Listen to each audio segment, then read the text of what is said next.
বাংলাদেশে এত সুন্দর সুন্দর পাখি আছে, হয়তো বা আমি জানতেই পারতাম না যদি ফটোগ্রাফি না করতাম এবং জঙ্গলে না ঘুরতাম।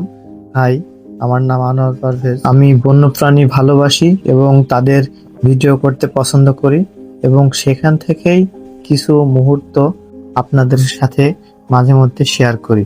তো এখানে আমরা একটা জঙ্গলে আসছি, সিলেটের একটা জঙ্গলে। খুবই সুন্দর সুন্দর পাখি আমরা দেখতে পেয়েছি। তো সব পাখি এক ভিডিওর ভিতরে দেখানো সম্ভব না।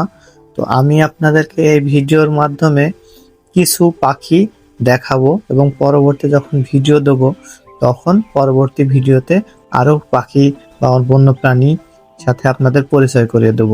তো এখন যেটা দেখছেন, এই পাখিটার নাম হচ্ছে সোনা কপালী হরবোলা।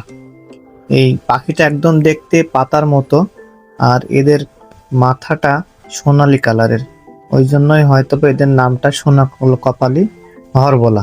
একটু পরেই আমরা একটা পাখি দেখলাম, অসাধারণ ভাবে গান গাইছিল। ওটার নাম হচ্ছে রাবি চিকড সানবার্ড বা চুনিঠুটি মৌটুসি। দেখতে অনেকটা ছোট। আমাদের লোকালয়ে যে টুনটুনি পাখি অথবা মৌটুসি গুলা আছে, ঠিক ওইটার মতোই দেখতে, কিন্তু এটা অসাধারণ ভাবে গান গাইতে পারে। এবং এদের মুখটা পুরো খয়েরি কালারের, পেটটা হলুদ কালারের, আর পিঠটা দুই রকম রং আছে, একটা আপনার বেশি গাঢ় নীল কালার আর একটা জাম কালার মতো।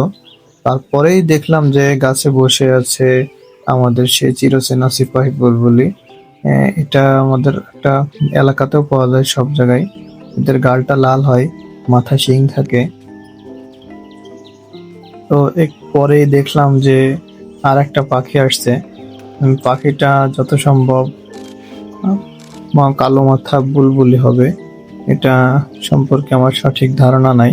যদি আপনারা এর সম্পর্কে জানেন তাহলে অবশ্যই জানাবেন এর নামটা কি বা এদের ক্যারেক্টারিস্টিক্স কি। তো কত সুন্দর সুন্দর পাখি আমরা পেলাম। তো এর পরবর্তী যে পাখিটা পাইছি ওটা শ্বেতাক্ষী বলে। এদের চোখের সাইডে রাউন্ড দিয়ে আপনার সাদা রং। তো আজকের ভিডিওটা এখানে শেষ করছি। পরবর্তী ভিডিওতে আমি আপনাদের দেখাবো যে আরো কি কি আমরা পাখি পেলাম। সবাইকে ধন্যবাদ।